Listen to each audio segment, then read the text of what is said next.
വേൾഡിന്റെ വചന കേൾവിയിലേക്ക് എല്ലാവർക്കും സ്വാഗതം. പ്രതിദിന വിശുദ്ധ വേദപുസ്തക വായന 814 ദിവസം. യെഹെസ്കേൽ പ്രവാചകന്റെ പുസ്തകം 14 അധ്യായം.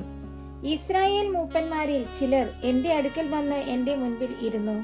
അപ്പോൾ യഹോവയുടെ അരുളപ്പാട് എനിക്കുണ്ടായത് എന്തെന്നാൽ, മനുഷ്യപുത്ര, ഈ പുരുഷന്മാർ തങ്ങളുടെ വിഗ്രഹങ്ങളെ ഹൃദയത്തിൽ സ്മരിച്ചു തങ്ങളുടെ അകൃത്യ ഹേതു തങ്ങളുടെ മുൻപിൽ വെച്ചിരിക്കുന്നു. അവർ ചോദിച്ചാൽ ഞാൻ ഉത്തരമരുളുമോ? അതുകൊണ്ട് നീ അവരോട് പറയേണ്ടത്, യഹോവയായ കർത്താവ് ഇപ്രകാരം അരുളിച്ചെയ്യുന്നു: ഇസ്രായേൽ ഗൃഹത്തിൽ തന്റെ വിഗ്രഹങ്ങളെ ഹൃദയത്തിൽ സ്മരിച്ചും തന്റെ അകൃത്യ ഹേതു തന്റെ മുൻപിൽ വച്ചും കൊണ്ട് പ്രവാചകന്റെ അടുക്കൽ വരുന്ന ഏവനോടും യഹോവയായ ഞാൻ തന്നെ ഇസ്രായേൽ ഗൃഹത്തെ അവരുടെ ഹൃദയത്തിൽ പിടിക്കേണ്ടതിന് അവന്റെ വിഗ്രഹങ്ങളുടെ ബാഹുല്യത്തിന് തക്കവണ്ണം ഉത്തരമരുളും. അവർ എല്ലാവരും തങ്ങളുടെ വിഗ്രഹങ്ങൾ നിമിത്തം എന്നെ വിട്ടകന്നിരിക്കുന്നുവല്ലോ. ആകയാൽ നീ ഇസ്രായേൽ ഗൃഹത്തോട് പറയേണ്ടത്, യഹോവയായ കർത്താവ് ഇപ്രകാരം അരുളിച്ചെയ്യുന്നു: നിങ്ങൾ അനുതപിച്ച് നിങ്ങളുടെ വിഗ്രഹങ്ങളെ വിട്ടുതിരിവിൻ. നിങ്ങളുടെ സകല മ്ലേച്ഛ ബിംബങ്ങളിലും നിന്ന് നിങ്ങളുടെ മുഖം തിരിപ്പിൻ.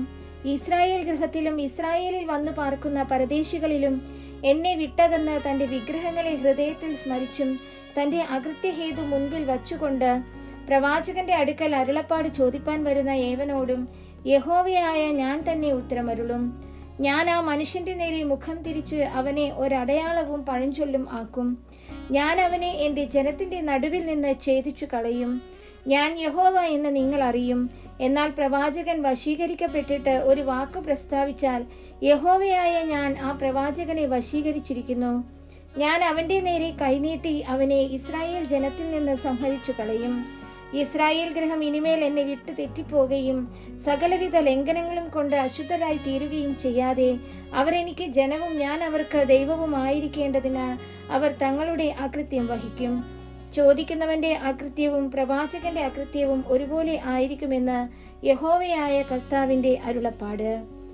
യഹോവയുടെ അരുളപ്പാട് എനിക്കുണ്ടായത് എന്തെന്നാൽ, മനുഷ്യപുത്ര, ഒരു ദേശം എന്നോട് ദ്രോഹിച്ചു പാപം ചെയ്യുമ്പോൾ ഞാൻ അതിന്റെ നേരെ കൈനീട്ടി അപ്പം എന്ന കോലൊടിച്ച് ക്ഷാമം വരുത്തി മനുഷ്യനെയും മൃഗത്തെയും അതിൽ നിന്ന് ഛേദിച്ചു കളയും. നോഹ, ദാനിയേൽ, ഇയ്യോബ് എന്നീ 3 പുരുഷന്മാർ അതിൽ ഉണ്ടായിരുന്നാലും അവർ തങ്ങളുടെ നീതിയാൽ സ്വന്തം ജീവനെ മാത്രമേ രക്ഷിക്കുകയുള്ളൂ എന്ന് യഹോവയായ കർത്താവിന്റെ അരുളപ്പാട്. ഞാൻ ദുഷ്ടമൃഗങ്ങളെ ദേശത്ത് വരുത്തുകയും ആ മൃഗങ്ങളെ പേടിച്ച് ആരും വഴിപോകാതെ വണ്ണം അവ അതിനെ നിർജ്ജനമാക്കിയിട്ട് അത് ശൂന്യമാകുകയും ചെയ്താൽ ആ 3 പുരുഷന്മാർ അതിൽ ഉണ്ടായിരുന്നാലും എന്നാണ് അവർ പുത്രന്മാരെയോ പുത്രിമാരെയോ രക്ഷിക്കാതെ അവർ മാത്രമേ രക്ഷപ്പെടുകയുള്ളൂ. ദേശമോ ശൂന്യമായി പോകുമെന്ന് യഹോവയായ കർത്താവിന്റെ അരുളപ്പാട്. അല്ലെങ്കിൽ ഞാൻ ആ ദേശത്തിൽ വാൾ വരുത്തി, വാളെ നീ ദേശത്തു കൂടി കടക്കുക എന്ന് കൽപ്പിച്ച് മനുഷ്യരെയും മൃഗങ്ങളെയും അതിൽ നിന്ന് ഛേദിച്ചു കളഞ്ഞാൽ ആ 3 പുരുഷന്മാർ അതിലുണ്ടായിരുന്നാലും എന്നാണ് അവർ പുത്രന്മാരെയോ പുത്രിമാരെയോ രക്ഷിക്കാതെ അവർ മാത്രമേ രക്ഷപ്പെടുകയുള്ളൂ എന്ന് യഹോവയായ കർത്താവിന്റെ അരുളപ്പാട്.